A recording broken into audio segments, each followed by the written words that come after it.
J'espère que vous allez bien.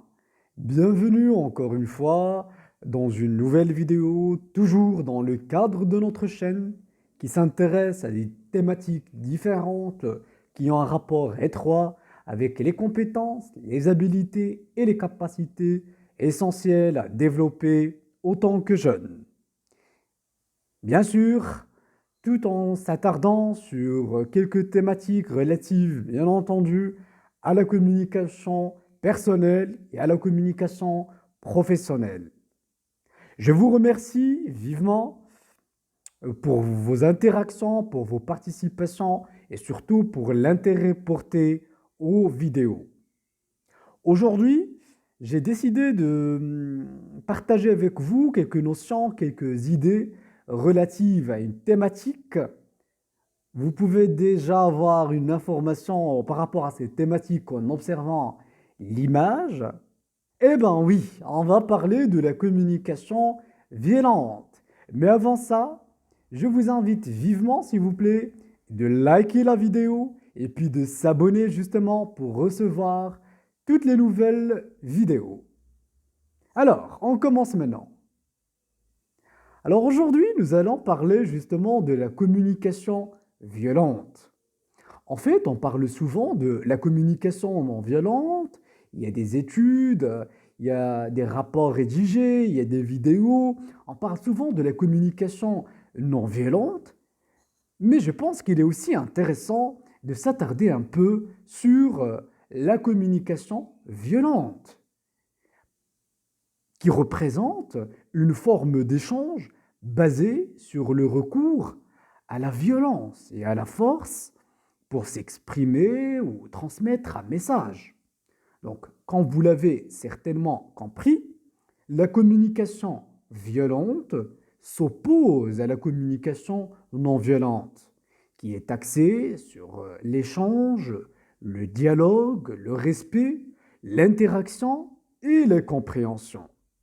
Donc la communication violente use amplement de toute forme de mépris et d'oppression pour affaiblir le récepteur et le dévaloriser. La communication violente se reflète à travers les mots blessants, comme les insultes ou les expressions évoquant la moquerie, ou également à travers la communication non violente, comme le regard méprisant ou les gestes violents. Pour mieux comprendre le concept de cette expression, on peut bien sûr citer quelques facettes de communication violente dans notre société. Nous pouvons citer plusieurs exemples. Par exemple, le cas de certains parents qui se réfèrent à la communication violente pour punir les enfants désobéissants ou agités. Donc, cette communication est le résultat de l'énervement et de la colère. Elle se manifeste par le changement du débit, du ton et du volume de la voix. Donc, les paroles deviennent rapides, les expressions des visages montrent une certaine fermeture et agressivité.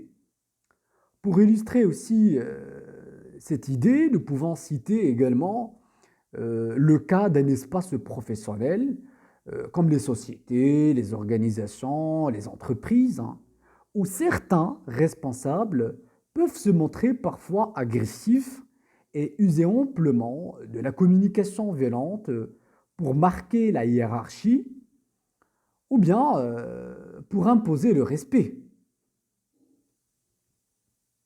Le problème, c'est que on ne fait pas attention justement aux émotions et aux sentiments de ces employés qui restent en fin de compte des êtres humains.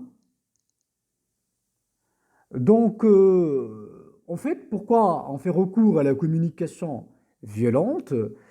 C'est juste soit pour imposer un respect, pour se faire justement respecter, ou bien pour veiller sur l'organisation. et un respect toujours. Mais ce qu'on pourrait dire, c'est que la communication violente ne peut représenter aucunement la bonne solution pour gérer les conflits et pour apaiser aussi les tensions. Donc, la communication efficace est une communication qui se base essentiellement sur l'échange, sur l'écoute active, sur le respect, la compréhension et l'ouverture. Merci beaucoup pour votre interaction et à très très bientôt.